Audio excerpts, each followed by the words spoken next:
This is Command Post, a series of discussions about military matters from Time and the Center for a New American Security.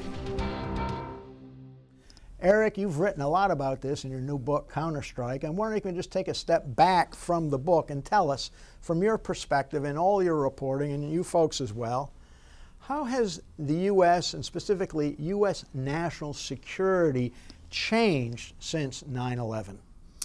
I think since 9/11, obviously, Mark, you've got the public that is much more sensitive to the national security concerns, particularly here in the Northeast, from Washington to New York. People are sensitive to the inconveniences of everyday life, whether it's going through additional metal detectors, whether it's flying an aircraft, or things like that. So people are aware of the terrorist threat that is out there today in more ways, certainly, than they were before the attacks.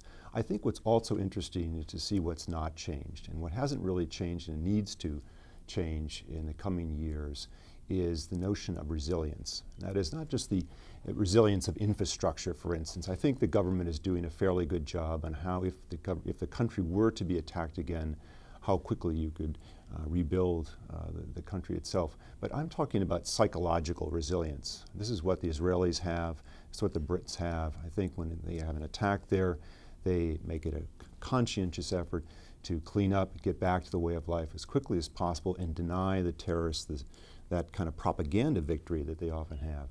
Here in the United States, obviously, other than the attacks on 9/11, perhaps the attack in Oklahoma City even before that, this country has been spared those kind of attacks.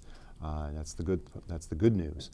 The not so good news is, of course, that this government, I don't think politicians, whether it be the Bush administration or the Obama administration, really hasn't done an effective job of preparing the public at large for what I believe, and what we write in our book, we believe will be an inevitable next attack.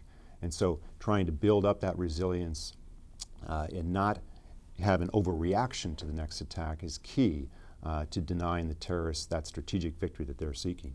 And I think Eric's right that we've seen a change in consciousness on the part of the American people that wars can in fact hurt us here at home, and that's something that we've had the luxury of not having to worry about as a people. But we've also seen really dramatic changes in the U.S. military. So even after the demise of the Soviet Union, the American military was really designed to confront a peer enemy, to fight big wars, tank on tank, fighter plane on fighter plane kind of wars.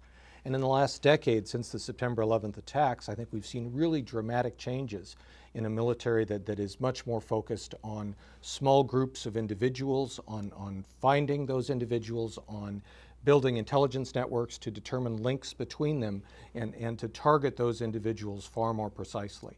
Eric, in your reporting for your book, to your mind, how quickly was the U.S. military able to pivot from the fold-the-gap scenario, you know, the Cold War, to going after Al-Qaeda and the Taliban? Did they do it in the blink of an eye? Did it take several years? I mean, how quickly did it take for them to get that skill? Yeah, it wasn't quick at all, Mark, and maybe that's just natural. The natural inclination after the 9/11 attacks was to try and kill and capture your way to victory, using primarily the military and intelligence sources to do this.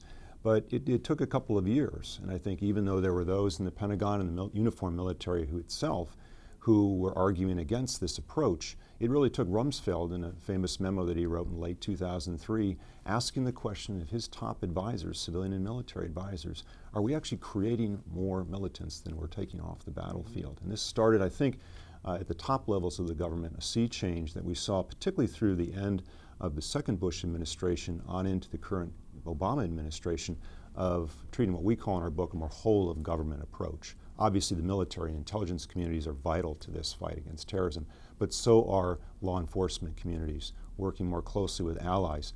Other parts of the U.S. government you normally wouldn't think of combating terrorism, such as the Treasury Department, a key part in choking off the financial networks that terrorists rely on.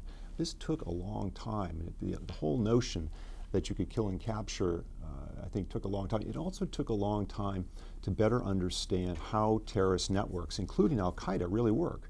I mean, the initial idea was you could just go out there, and if you were able to capture the leader, that would be the end of it. That organization would crumble. It just reflected the real lack of understanding of not only Al-Qaeda, but how these terrorist networks work, how they feed on the ideology, and how they're resilient enough that they can replace fighters and commanders, as we see even to this day. So I think what we've now seen is the military working with all parts of the U.S. government, working with other allies to combat networks. This was one of General Stanley McChrystal's real key breakthroughs, is the idea that if you can take out and target key elements of that network, be it the logisticians, be it the gun runners, be it those who take care of the targeting, that can be a crucial part in at least delaying, if not eliminating, attacks altogether.